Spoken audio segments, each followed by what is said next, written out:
The galaxy had laughed at humanity for millennia, dismissing them as a species of curious, albeit insignificant, primates, forever bound to a backwater star. Then, the behemoth arrived in the Zenari system, and with its thunderous appearance, the cold, stark realization that the universe had just made its gravest error began to dawn. For generations, the Galactic Union had relegated Earth to the fringes, a mere footnote in the grand tapestry of interstellar civilization. Humans were useful, sure, tenacious mercenaries, tireless laborers, shrewd traders, but a genuine power? A threat? Never.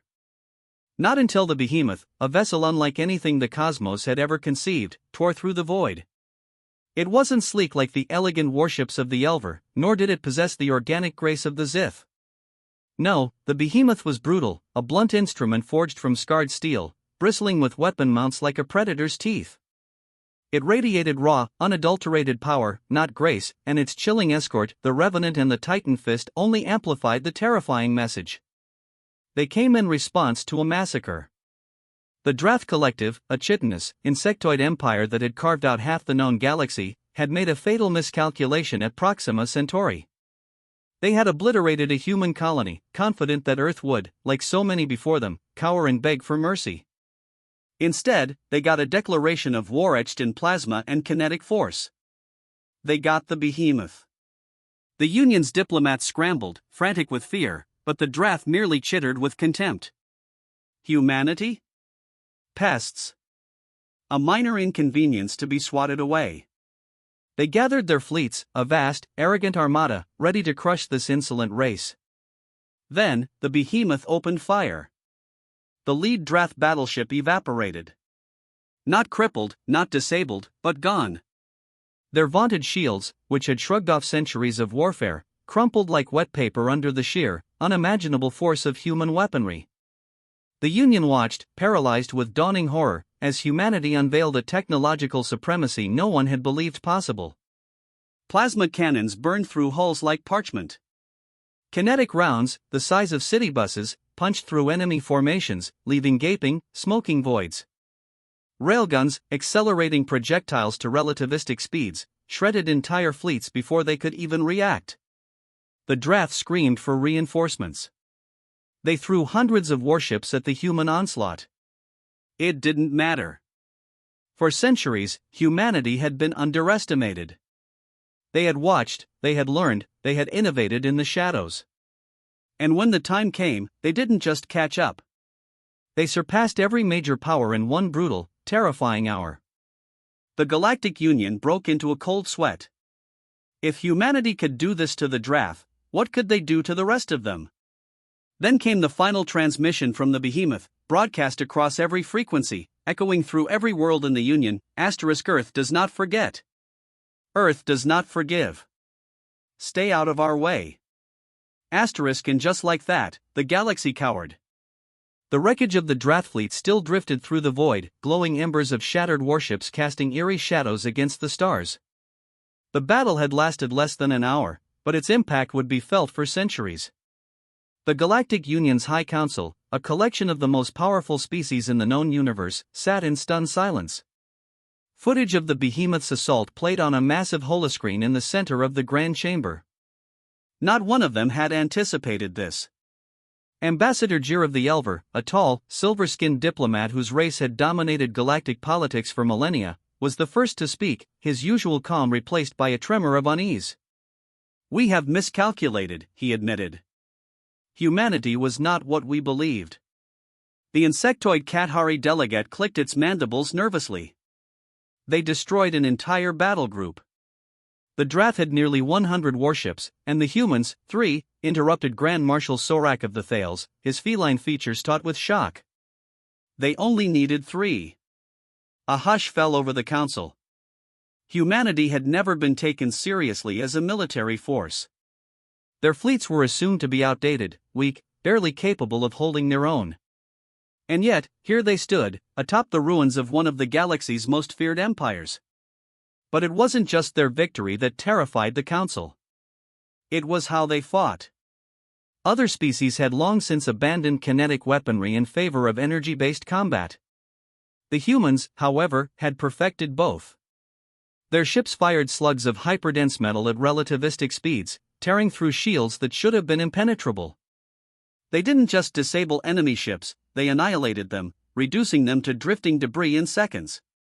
They did not come for negotiations, the Zith representative murmured, its gelatinous form quivering.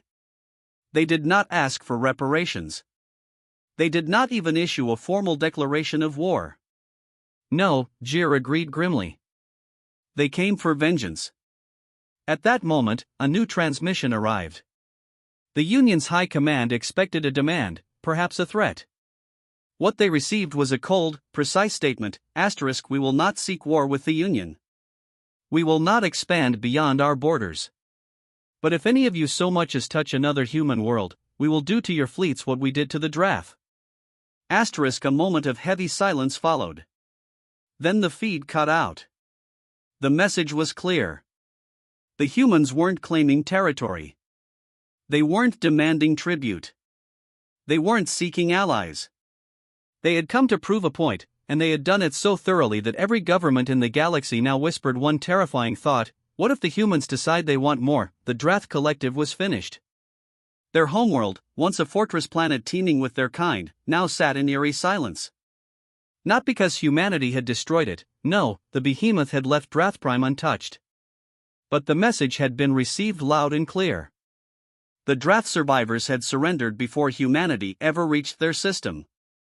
Their ruling council had scattered, fleeing to the farthest corners of the galaxy.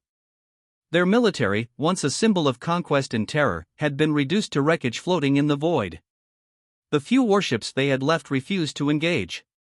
Some even defected, offering themselves to other empires just to avoid the wrath of Earth's forces. But the galaxy's fear didn't stem from the destruction of the Drath alone. It was how the humans had done it. Every species had heard the stories, wars lasting decades, fleets clashing in prolonged battles, entire campaigns waged over small stretches of space. But humans had ended an empire in a matter of hours. They hadn't fought a war. They had executed a sentence. And now, the question every ruler, every strategist, every admiral was asking was simple. What else were the humans hiding? The Galactic Union scrambled to understand the extent of Earth's military capabilities. They scoured intelligence reports, sent spies, bribed traitors, even begged human diplomats for insight. But no answer came. And that was what terrified them the most. Because the humans hadn't even mobilized their full fleet. The behemoth and its escorts were just a fraction of Earth's power. The real fleet? No one knew where it was, how many ships it contained, or what weapons it carried. For the first time in history, the galaxy wasn't afraid of an empire trying to conquer it. They were afraid of an empire that had no interest in conquest. An empire that only acted when provoked, but when it did, left nothing behind. The Elvari Confederation, once one of humanity's biggest critics, quietly withdrew their patrols from human borders. The Kathari, who had once enslaved human prisoners of war, suddenly abolished all forced labor programs. And the Zith, who prided themselves on their neutrality, refused to speak on the matter at all. Even the Galactic Union's ruling body, usually so quick to pass sanctions and dictate the course of interstellar politics, did nothing. Because deep down, they all knew the truth: if humanity ever decided to truly go to war, nothing in the galaxy could stop them. The silence following humanity's display of power stretched across the stars. No species dared to provoke them, and for the first time in galactic history, a single force had become untouchable. Even the most war-hardened empires, those who had once laughed at the idea of human supremacy, now whispered in hushed voices about the behemoth. But while the galaxy cowered, humanity was not idle. Deep within the Sol system, Earth's true military command convened in a classified orbital station, hidden behind Jupiter's shadow. Unlike the panic-ridden councils of the Galactic Union, the men and women seated around the war table were eerily calm. They had expected this outcome. Admiral Jonathan Hayes, the architect of humanity's modern war doctrine, leaned forward, his voice level, carrying the weight of what had just transpired. "The Union is afraid," he said simply, his steel-gray eyes scanning the room. That was the point. Around him sat the minds responsible for Earth's dominance: generals, strategists, scientists. Not a single one of them was celebrating. There were no toasts, no boasts of victory. Humanity had won a battle, but their true war had only just begun. A woman with sharp features and a data slate in her hand cleared her throat. The Drath are shattered. Their economy will collapse in a matter of months. Reports indicate that smaller factions are already carving up their remains. Hayes nodded. That was expected. The moment the Drath showed weakness, the vultures of the galaxy would descend upon them. It's how power works out here. Another officer, a younger man with dark skin and a cybernetic eye, spoke next. The Union hasn't made a move against us, but we've intercepted transmissions between the Elver and the Zith. They're running simulations, testing out hypothetical conflicts with Earth. A smirk crossed Hayes's face. The officer hesitated, then exhaled. None of their models show them winning. A chuckle rippled through the room, but it wasn't one of amusement. It was the kind of laugh shared between soldiers who knew a terrible truth. Hayes leaned back, interlacing his fingers. Then we proceed as planned. The woman across from him narrowed her eyes. You think they'll still test us? They always do, he said. Fear doesn't last forever. Eventually, someone will get brave. They'll think we got lucky against the Drath. That we don't have the numbers to fight a prolonged war. That they can unite against us. And when they do, Hayes's smirk faded. His voice was cold, certain. We remind them why the galaxy should be afraid. The room fell silent. There was no bloodlust in their expressions, no cruelty in their words. But there was certainty. The galaxy had made the mistake of underestimating humanity once. They wouldn't get a second chance. The stars belonged to humanity now. Not in the way the Galactic Union had once claimed dominion over the galaxy, ruling through treaties and trade agreements. No, humanity's rule was far more terrifying. It was silent, unchallenged, a presence that loomed over every empire, unseen, yet undeniable. And Admiral Jonathan Hayes intended to keep it that way. Deep within Black Station, hidden beyond Jupiter's radiation storms, the command center hummed with quiet activity. Officers worked in focused silence, processing intelligence reports, monitoring fleet movements, and ensuring that humanity's watchful eye never blinked. Commander Release Carter approached Hayes with a grim expression. Sir, the Union has begun mobilizing. Surveillance drones have picked up large-scale fleet exercises near Elver space. Hayes barely reacted. How many ships? At least 300, she replied. Mostly Elver, but there are Zith warships among them. They're training together, simulating large-scale engagements. She hesitated before adding, their simulations focus on countering the behemoth. Hayes exhaled slowly. Predictable. It had been inevitable. Fear was a powerful motivator, but it only lasted so long. Eventually, paranoia set in. The Union knew they couldn't allow humanity to exist as an unchecked power. They would try to find weaknesses, develop countermeasures, and when they believed they were ready, they would strike.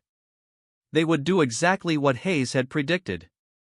Any indication they're planning to move on us soon? He asked. Carter shook her head. Not yet. Right now, they're just preparing. But the fact that the Elver and Zith are working together, that's unprecedented. It means they're serious. Hayes stared at the galactic map hovering in front of them, red markers highlighting known fleet movements. He could already see the pieces shifting into place. The Union wanted a war. They just didn't realize they had already lost. He turned to Carter. Activate Ghost Fleet Protocol. I want silent incursions into their systems. No attacks, no engagements. Just surveillance. We're going to know everything before they make their move. She nodded. I'll have the stealth ships deployed immediately. Hayes clasped his hands behind his back. And bring the behemoth to the Kepler defense line. No direct confrontations, but I want them to see it. Let them know it's waiting for them. Carter smirked. You want them to hesitate? I want them to understand, Hayes corrected. Before they even think about war, they need to feel the weight of what they're considering. He leaned in, his voice quiet but firm. Because when we strike, it won't be a war. His eyes, cold as the void, met hers. It'll be an extinction. Across the galaxy, in the heart of the Elvari Confederation, High Chancellor Orlan sat in his private chamber, watching the latest intelligence reports with growing unease. The footage showed a lone battleship, a human warship, floating along the border of Union space, the Behemoth. It hadn't moved. It hadn't fired a shot. But it was there, like a predator watching its prey. Orlan turned to his military advisors. "Tell me," he said carefully, "do we have any weapon capable of matching that ship?" Silence. The gathered officers exchanged nervous glances, none wanting to be the first to speak. Finally, a 10th admiral cleared his throat. "No," he admitted. "We don't." Orlan felt a chill run down his spine.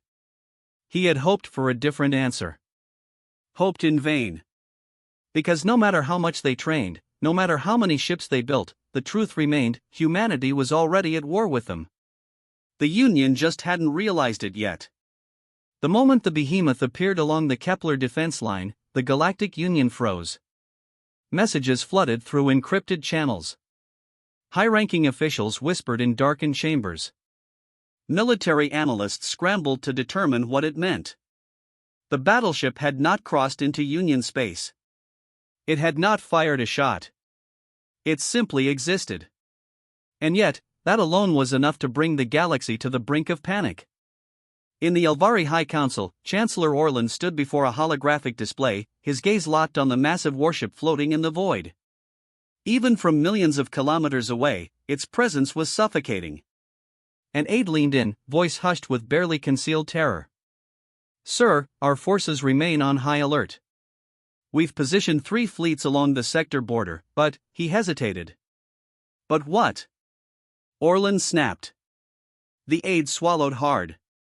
"We have no idea what's inside that ship.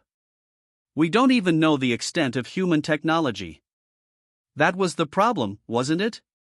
Humanity had revealed only what they wanted the galaxy to see. They had unleashed the Behemoth against the Drath, yes, but what if that was just a distraction? What if their true weapons, their true warships, were hidden somewhere beyond the reaches of known space, waiting for the right moment to strike? Orlan turned to his military advisors. "Tell me we have something. Some countermeasure." A Zith strategist clicked his mandibles. "We've been running combat simulations against the Behemoth. Every scenario ends in catastrophic loss." The room fell into silence. Orlan clenched his fists. He had been prepared for war, but not this kind of war. Not one where his people were already outmatched before the first shot was even fired. "We cannot allow ourselves to be paralyzed by fear," he said finally. "The humans have power, yes, but they do not rule us. If they think they can intimidate the Union into submission, they are mistaken." One of the Elvari generals stepped forward. "Do you propose an attack, Chancellor?" Orlan hesitated. That was the question, wasn't it? Strike first, or wait for the inevitable? Either choice carried its own kind of death sentence. "No," he said at last. "Not yet. But we will prepare." Across the galaxy, preparations for war began. Meanwhile, aboard the Behemoth, Admiral Jonathan Hayes stood on the bridge, watching the distant Union fleets through the viewport. They were gathering like insects, their ships tiny specks in the darkness, bristling with weapons, yet afraid to come closer. "Good." Commander Release Carter approached him, datapad in hand. "Union forces are holding position. No aggressive movements. They're afraid." Hayes said simply. She hesitated. "But fear won't last forever." "No," he admitted. "It won't." That was why Ghost Fleet Protocol had already begun. Scattered throughout the Union's territories, unseen by their sensors, humanity's true power was already at work. Advanced stealth ships, cloaked beyond detection, were infiltrating their systems, listening, watching, mapping out every weakness. The moment the Union made their move, they wouldn't be fighting the Behemoth. They wouldn't even be fighting the full force of Earth's fleet. They would be fighting an enemy that already knew their plans. An enemy that had already won. Hayes turned to Carter. Deploy the next phase. The Union thinks they still have a chance. A slow smile crossed his face. Let's show them how wrong they are. He turned to his officers. Deploy Project Revenant. Let them see what they should be afraid of. Carter's eyes widened slightly. Are you sure? We haven't revealed it yet. Hayes's voice was calm, certain. It's time the Union learned that the behemoth isn't the worst thing humanity has built. Hours later, at the Kepler defense line, the Union fleet arrived in formation, weapons powered but not armed, an unmistakable show of force. And then they saw it. A new ship. Larger than anything the galaxy had ever known. A monstrous, abyss-black warship, its hull absorbing light like a void in space. It made the behemoth look small. No records existed of its creation. No intelligence reports had ever mentioned its existence. It had never been seen before. The Union fleet, despite its numbers, hesitated. And then, the ship spoke. Asterisk, you are standing at the edge of your own destruction. Asterisk, the message rang across all channels, cold and emotionless. The Union fleet, once so confident in their show of force, found themselves staring into the unknown. And for the first time, they understood the truth: humanity had never needed to fight them. Because humanity had already won. The void of space had never felt so suffocating.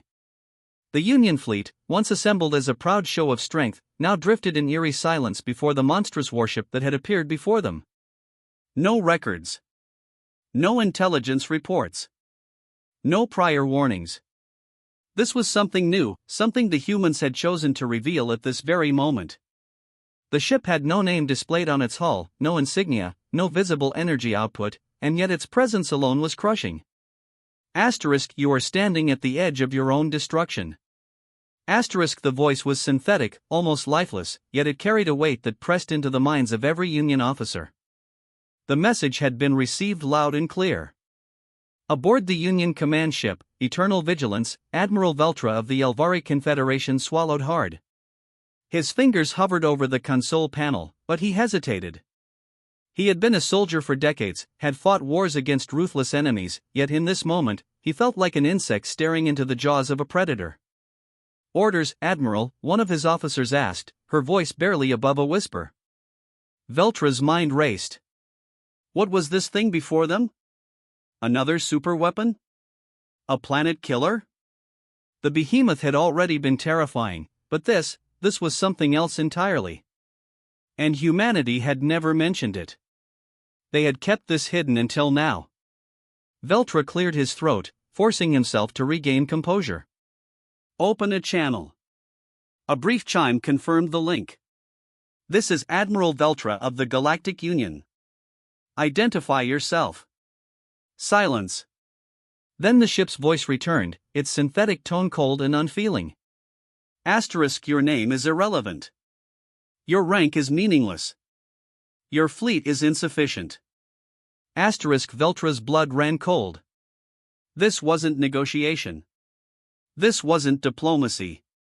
This was a warning, and it wasn't just directed at him, it was meant for everyone in the Union. Veltra's instincts screamed at him to retreat, to take his fleet and run. But he knew the consequences. If he backed down now, the Union would lose all credibility.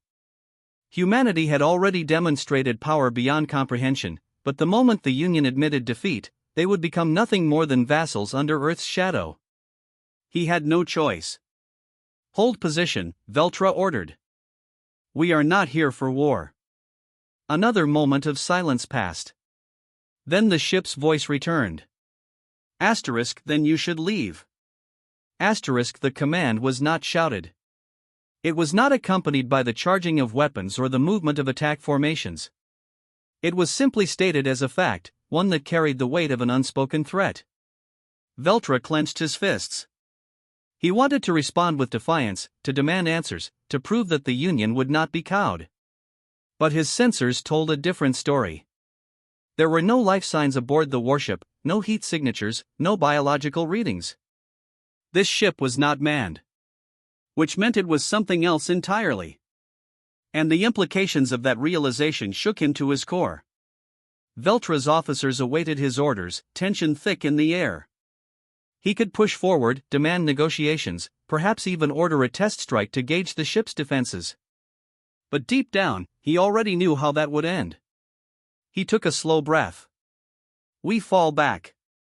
A ripple of disbelief spread through the command deck, but no one voiced their objections. No one wanted to stay here.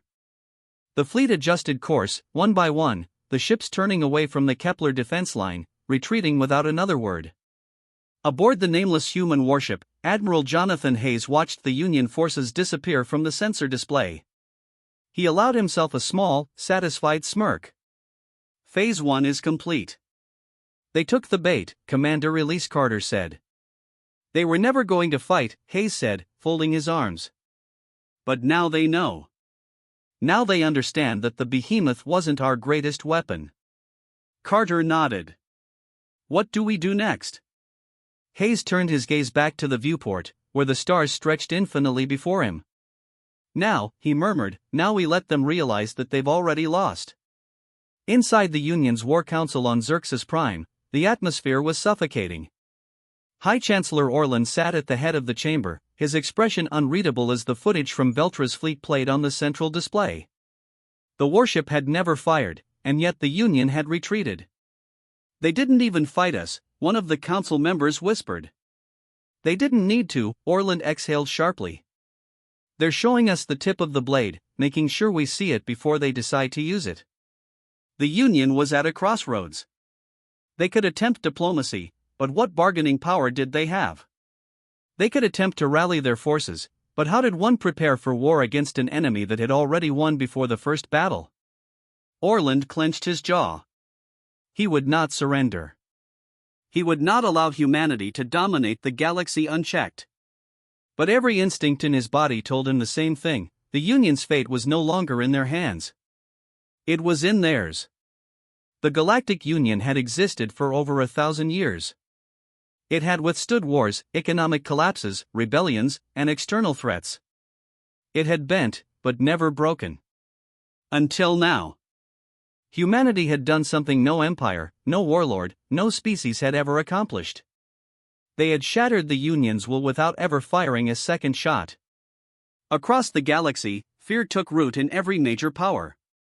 The Elvari, once proud and unshakable, began withdrawing their fleets from contested regions, unwilling to risk provoking humanity further.